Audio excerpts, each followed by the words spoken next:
Ngasi channel asina adugumlaba true events ka mari leinaba wari ama puduna mayamgi mafamda laksari. Hauji wari adu haugnaba mayam sem saminarasi. Wari dugi mamingdi aikoi gi lekai gi ise halakpi. Aikoi lekai da ise halakpi ama lei. Magi ming leifamdi asengba haijararoi. Ise asi chahi 34-35 aduaida mahak mayum panduna magi nupadusu aikoina leisiga panglap lapnade. Lekai amatang khalle. Mahaki nupadu angang natte. Imung manungsu adum nungai. Masasu adum phai. Matam khara lerega ise adu angang nupa ama pogle. Makhoi ni matam kharadi nungsi chanana leiminarame. Adubu ise adu angang puraklaga halakle. Mayamna hainabada ise adu atopa nupa koi hai adudagi tanthorakpani hainai. Ise adusu tanthorakpana hana nungairamgadaba mali. Hena nungairamgadaba mali maramdi mahak phone da wari yamna sanai. Hana su mapamda laklaga wari sanai hai. Ise adu tanthorakpa aduda thoina nungaitabagi mami tade. Ise adu leisaringaidagi kharadi adumak khatpani masaksu phajai. Mana mayum paluribadu class 9 karakpa adudani. Ise adu halakle haiduna nungaitabagi mahuta nupa kaya amuk koinare.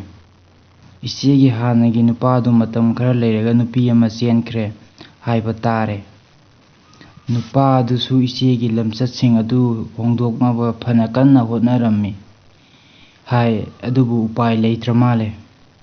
Adubu khwaidagi ngaklibadi ise adugi imung manungna ise aduna tauribadu karisu haidabaduna ise adu leisabi saduna thabal chongba kaya yaure.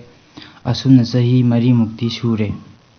Angang adusu lairik tamle adubu ise adugi sajat adudi karisu hongdri. Haujikna du masum hinjilapagum tauri. Ise adugi mabung ama lei adusu nupi yamna koi. Mayamna hainabada ladies killerni hai. Aduna su karisu haide. Masing khangdana nongmada aikoi lekaide nupa kaya ise adu lumba lai. Aikoi lekai gi hotel da isega numidang wairam unabasu yawe.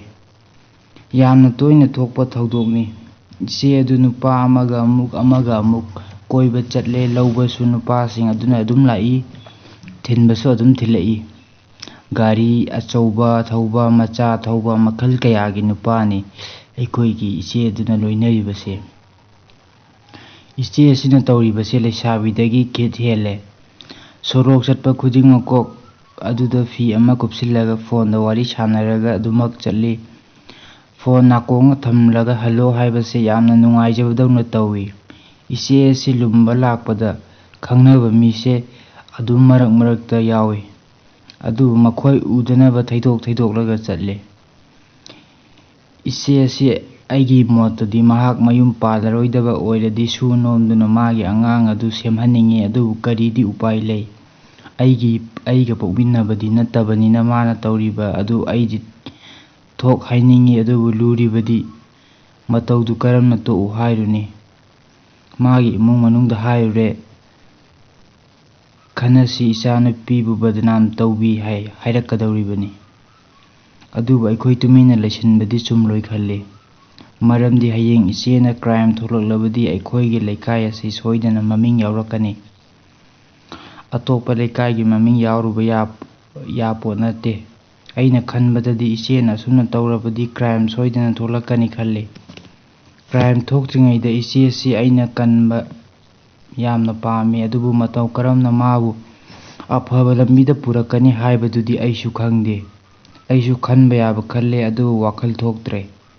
Amaromdadi nungaitabsu phawi maramdi haumin kaminarakpani aikoidagi chahi pangyam yamna hanbasu nate. Mahakna asumna ngauchatnaraga leibase nungaite.